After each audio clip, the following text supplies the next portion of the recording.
Welcome back to the channel everyone, Gyro here. Today I will offer you hands down the best Diablo seasonal leveling tip for solo players, for casual solo players who are not experts, but this is the best hands down leveling tip that I got, and it is something I can honestly tell you that I didn't know about until the very recent time. So chances are that you also have never heard about this, but this made my life so much easier, it's not even funny. Hopefully you're as excited as I am. Stick around, let's talk about Diablo leveling.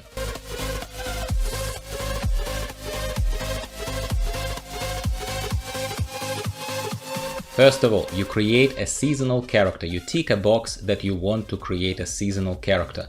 Why are you doing this? You're doing this for funsies, and you're doing this because there is a massive amount of rewards associated with a seasonal journey, so to speak. You can always take a look at where you're at in your journey, and it has multiple chapters, multiple stages of the journey, by pressing Shift-J. Shift-J at the same time, open seasonal journey, and you can switch between the chapters to see exactly where you're at and what other achievements are still missing for you to complete your journey to get those rewards. That's why we're going seasonal. Now, as far as leveling tips are concerned, let's get the obvious out of the way before we get to the meat of it. First of all, do not be shy to join power leveling channels and ask for power level. In Diablo, power leveling is not being frowned upon unless you're asking for a power level within the couple of hours of the new season starting. Then people will just look at you as if you're lazy and actually flame you quite a bit in the chat. But if you're joining 2-3 days into the season or even later in the season, chances are there'll be more and more people who are willing to power level you, and this is a very common practice in Diablo. So this is something that is not being frowned upon. In case you are new to Diablo or haven't done the power leveling before, I can start with this. I cannot emphasize how much time this will save you to get to the end game much faster, and then you're off on your own. You can decide what you want to do as far as your own solo adventure is concerned.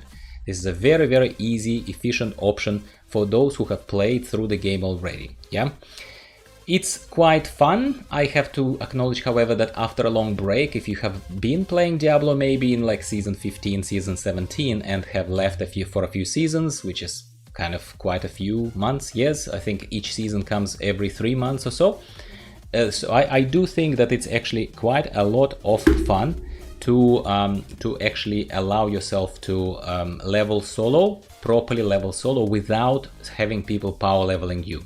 I think it's actually quite a lot of fun and something that you do not necessarily want to say no to. And the tips that I'm gonna continue giving to you in this video are all associated with solo leveling. I just wanted to get the elephant in the room out of the way. I wanted to talk to you about power leveling. I don't frown upon it. I resort to power leveling, but this season I leveled up to level about 62 or something, solo, completely solo, using these tips, and then I just let someone power level me and top me off kind of to level 70 then. So that's how I leveled. Point number 2, complete a challenge rift. Complete a challenge rift. You go into the settings of the game, kind of choosing the mode of the game where you can choose between adventure, campaign, and there is also a selection for challenge rift. Challenge rift gives you already a preset character that is geared up. You do not have a choice there of abilities, you do not have a choice of gear, you're being given everything. So it might take you a couple of practice runs, but it's very much worth your while. Play that character, complete the rift, and get the rewards, and claim the rewards on your new seasonal character, on your new naked one. Why? Well, because it gives you quite a lot of materials, like head start on materials and head start on gold. If I'm not mistaken, it gives you like 5 million gold as well, because the materials will allow you to extract the legendary powers using Kanai's cube. Once again, like I said, it's not a game guide fully. I assume you know what legendary powers are and what Kanai's cube is. It's been there for years. And it also is a head start on gold and materials that allow you to level your blacksmith, your enchantress, your alchemist. It allows you to level them up to level 20 very quickly, so straight away. So you would be able to craft items as well. It also gives you quite a bit of blood shards to try randomly gambling with Kadala. And for some classes, and this is out of scope of this particular little video, this particular little guide, For some classes, it's very much worth your while because you might straight away get something that is a very centerpiece of your future build, whatever your class, whatever build you're striving for. And that is for some other discussion, for some other time. Some classes, what I'm trying to say here is that some classes in Diablo will benefit from this early gambling at Kadala much more than others. That's all I want to say. Point number 3. Choose adventure mode in case it's not obvious for your leveling process, and do bounties. Do bounties. You will need to do 1 or 2 Nephilim rifts just to do a tick point in your seasonal journey, but do not prioritize Nephilim rifts for XP, for experience, for leveling. Bounties are better. So there is just more XP, materials at the end, cash, and the boost, experience boost from the zone cash reward quest turn in. So do that. What bounties to do? Well, do them all, but at the same time pick dense areas for massacre bonus. What is it? When you kill several enemies in quick succession, one after another, bunches of them, the massacre bonus adds up, how many kills you have done. Yeah, the higher the bonus, the more kills you have done in that one short interval of time, the higher is the multiplier, the experience multiplier at the end of that massacre streak, let's call it. Yeah, so you just get more experience, basically. That's why this is called massacre bonus leveling technique, which worked very well for me, and I can only recommend that you try the same. What dense areas? Look, you might have your own preference of dense areas, but I very much like Temple of Firstborn in Act 2 and the Ruins of Sescheron, where you get Kanai's Cube. I quite like those areas. They're easy enough to traverse, and there are a lot of smaller spawning squishy enemies, especially in the Temple of Firstborn. I like running it over and over. You can reset your game, come back in and do the Temple of Firstborn over and over again if you want to, but I usually, just for variety, I usually hop around, but I try to prioritize the targets of Temple of Firstborn.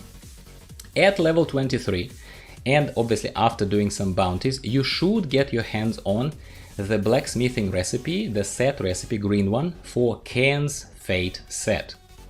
Craft 3 pieces of it to increase your chance of finding magical items, marginal, doesn't matter. Most importantly, it gives you experience boost of 50%. Craft the set, you will find the recipe, I have no doubt about that. 50% experience boost. Yes, please, that's fantastic.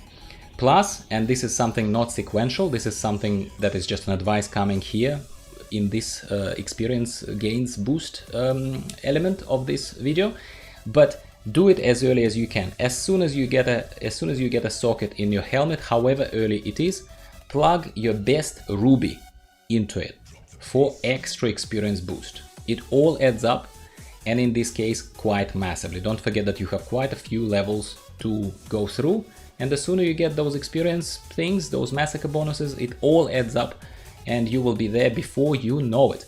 Now, finally, why you came here into this video. For the best advice ever, in my humble opinion, for solo casual levelers.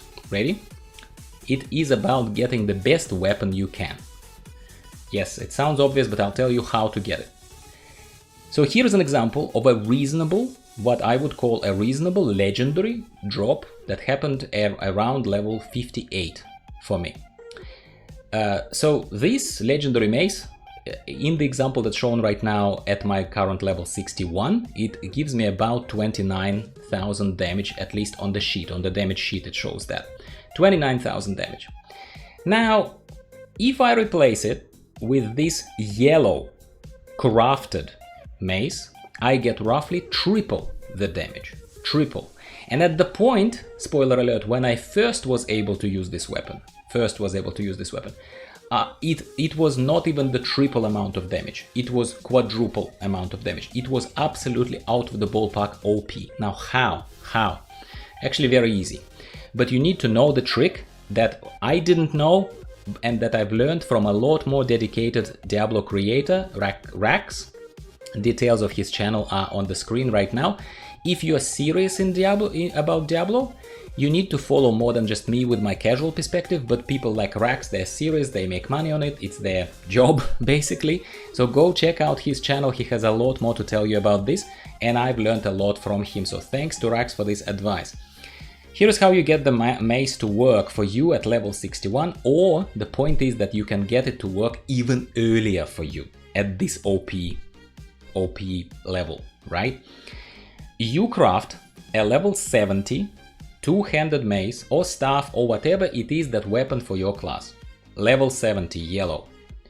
You do it around level 40, believe it or not, and if you're lucky, you would be able to use it around that level. Imagine this power at level 40. Imagine what you would be able to do with that power.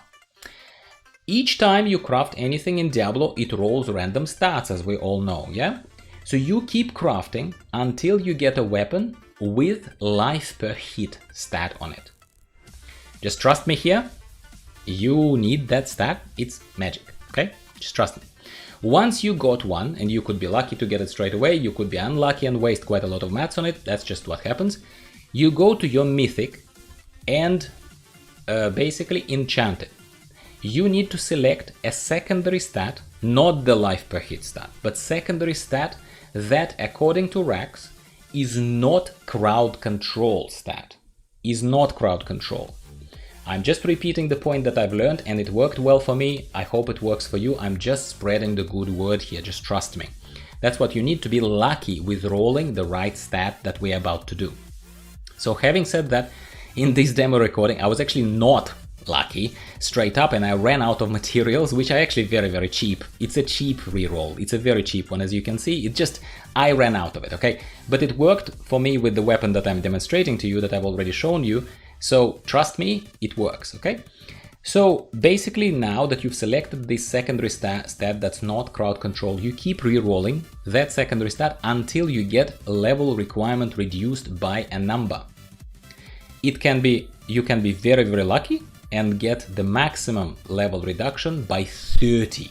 That means that you would be able to use this amazing mace, in this case level 70 mace, with OP stats for level 40. You could use it at level 40. I wasn't that lucky after quite a few tries on my weapon, and I got my level reduced by, like the weapon level reduced by 24. But it tells you how early in leveling process I was able to solo leveling, put that weapon on and get that massive, completely crazy boost to my damage so early on. What does it mean? Well, imagine the slaughter that you can inflict with that. Imagine that.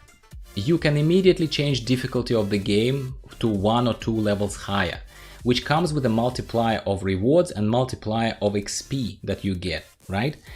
It adds monumentally to you, you know?